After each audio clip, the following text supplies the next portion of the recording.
नहमदुहु व नुसल्ली अला रसूलिल करीम अम्मा बाद फ़अऊज़ु बिल्लाहि मिनश शैतानिर रजीम बिस्मिल्लाहिर रहमानिर रहीम। आज हम मिनहाजुल कुरान व मलीक इरफानुल हिदाया के प्लेटफॉर्म से सीरत रसूल सल्लल्लाहु अलैहि वसल्लम के प्रोग्राम में हाजिर हैं और हमारा आज का मौजू है हज़ूर नबी करीम सल्लल्लाहु अलैहि वसल्लम की ग़ुलामों पर शफ़क़त और रहमत। सीरत नबवी सल्लल्लाहु अलैहि वसल्लम का मुतालिया करें तो हमें जगह जगह बेशुमार ऐसी मिसालें मिलती हैं कि आपने ग़ुलामों को हर दर्जा इज़्ज़त और तकरीम दी और उनके साथ शफ़क़त का मामला किया। आपकी मोहब्बत इस तबके के लिए इतनी गहरी और अजीम थी कि वो अपने वालिदैन की मोहब्बत को भी नबी सल्लल्लाहु अलैहि वसल्लम की मोहब्बत के सामने कम पाते थे। और इसकी मिसाल हज़रत ज़ैद बिन हारिसा रज़ियल्लाहु ताला अन्हु की है कि जब उनके घर वाले उन्हें लेने के लिए आए तो उन्होंने अपने घर वालों के साथ जाने से इनकार कर दिया। हज़ूर नबी करीम सल्लल्लाहु अलैहि वसल्लम को ग़ुलामों की हर वक्त इतनी फ़िक्र रहती थी कि कोई उनको कोई अज़ियत ना पहुँचा दे, कोई उनको कोई नुकसान ना पहुँचा दे, कोई उनकी हक़ तलफ़ी ना कर दे। हर वक्त आप अपने असहाब को उनके साथ हुस्न सलूक का मामला करने की हिदायत किया करते थे। यहाँ तक कि जब आका अलैहिस्सलाम मर्ज़ुल मौत के करीब थे उस वक्त भी आपने सहाबा इकराम को नसीहत की कि नमाज को पकड़ो, लाजमी पकड़ो, और जो बांदी और ग़ुलाम तुम्हारे कब्ज़े में हैं इनके साथ मामला करने में अल्लाह से डरते रहो। हज़रत अबू ज़र ग़िफ़ारी रज़ियल्लाहु ताला अन्हु बयान करते हैं कि हुज़ूर नबी करीम सल्लल्लाहु अलैहि वसल्लम ने फरमाया कि ग़ुलाम भी तुम्हारे भाई हैं जिन्हें अल्लाह ने तुम्हारे मातहत किया है। हुज़ूर नबी करीम सल्लल्लाहु अलैहि वसल्लम ने फरमाया जो तुम खुद खाते हो वही उन्हें खिलाओ, जो तुम खुद पीते हो वही उन्हें पिलाओ, जो खुद पहनते हो वही उन्हें पहनाओ। और फिर आका अलैहिस्सलाम ने फरमाया कि उनकी ताकत से बढ़कर उन्हें कोई काम ना दो, अगर उनके ज़िम्मे कोई ऐसा काम लगाओ तो उसमें उनकी मदद किया करो।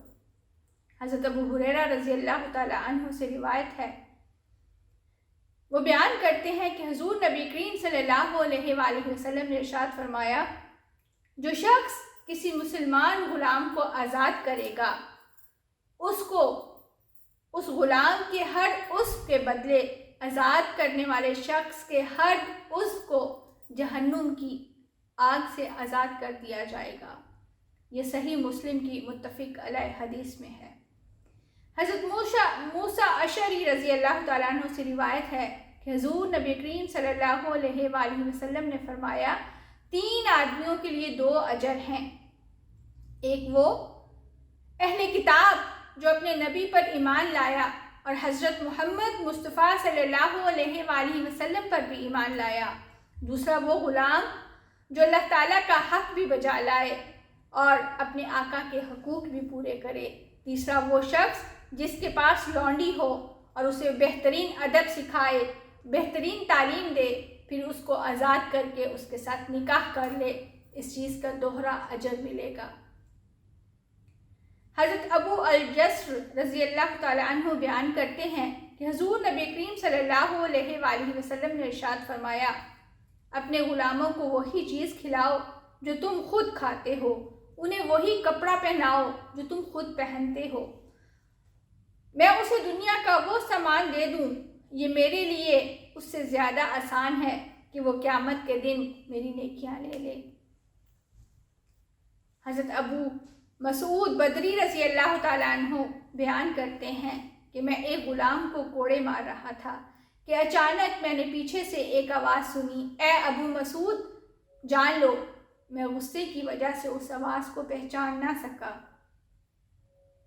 और जब आवाज़ देने वाला मेरे करीब पहुंचा तो मैंने पहचाना कि वो आवाज़ हुज़ूर नबी करीम सल्लल्लाहु अलैहि वसल्लम की थी और आप सल्लल्लाहु अलैहि वसल्लम फरमा रहे थे, ए अबू मसूद जान लो, ए अबू मसूद जान लो, ए अबू मसूद जान लो। حضرت ابو مسعود رضی اللہ تعالیٰ عنہ بیان کرتے ہیں کہ میں نے اپنے ہاتھ سے کوڑا پھینک دیا۔ آپ صلی اللہ علیہ وآلہ وسلم نے فرمایا، اے ابو مسعود جان لو، جتنا تم اس غلام پر قادر ہو اللہ تم پر اس سے زیادہ قادر ہے۔ حضرت ابو مسعود رضی اللہ تعالیٰ عنہ بیان کرتے ہیں کہ میں نے عرض کیا، میں آئندہ کبھی کسی غلام کو کبھی بھی نہیں ماروں گا۔ ابو داؤد کی ایک روایت میں ہے، حضرت ابو مسعود رضی اللہ تعالیٰ عنہ بیان کرتے ہیں کہ میں عرض گزار ہوا، یا رسول اللہ صلی اللہ علیہ وآلہ وسلم، یہ اللہ کی رضا کے لیے آزاد ہے۔ آپ صلی اللہ علیہ وآلہ وسلم نے فرمایا، اگر تم ایسا نہ کرتے تو آگ تمہیں چمٹ جاتی، یا فرمایا آگ تم سے لپٹ جاتی۔ حضرت بلال بن یساف رضی اللہ تعالیٰ عنہ بیان کرتے ہیں کہ ایک شخص نے جلدی میں اپنے غلام کے منہ پر ایک تھپڑ مار دیا۔ حضرت سوید بن مکرم رضی اللہ تعالیٰ عنہ نے ان سے کہا کہ تمہیں تھپڑ مارنے کے لیے اس کے چہرے کے علاوہ کوئی اور جگہ نہیں ملی تھی۔ مجھے یاد ہے کہ میں بنو مکرم کا 7واں بیٹا تھا اور ہمارے پاس ایک غلام کے سوا کوئی خادم نہیں تھا۔ ہم میں سب سے چھوٹے نے اس غلام کو تھپڑ مارا تو حضور نبی کریم صلی اللہ علیہ وآلہ وسلم نے ہمیں اس غلام کو آزاد کرنے کا حکم دیا۔ ان سب احادیث سے ہمیں یہ پتہ چلتا ہے کہ ہمارے نبی کریم صلی اللہ علیہ وآلہ وسلم غلاموں کے ساتھ کس قدر شفقت کا معاملہ کرتے تھے، کس قدر رحمت کا معاملہ کرتے تھے، ان کے ساتھ کتنی گہری محبت کرتے تھے، ان کو کتنی عزت دیتے تھے، کتنی چاہت دیتے تھے، کتنی محبت کرتے تھے ان سے۔ اور ہمیں بھی، اپنے امتیوں کو بھی انہوں نے یہی تعلیم دی کہ جو کوئی تمہارے پاس غلام ہو، جو کوئی تمہارے گھر میں کام کرتا ہو، ان کے ساتھ عزت کا معاملہ کرو، ان کے ساتھ محبت کرو، ان کے ساتھ چاہت کرو۔ ہمیں چاہیے کہ آج کے دور میں غلام تو نہیں ہیں، لیکن آج کے دور میں ہمارے گھروں میں کام کرنے والے ہوتے ہیں۔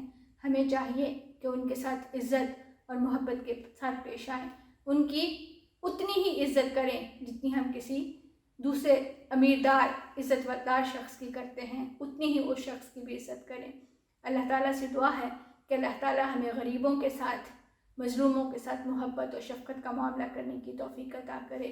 وآخر دعوانا الحمدللہ رب العالمین۔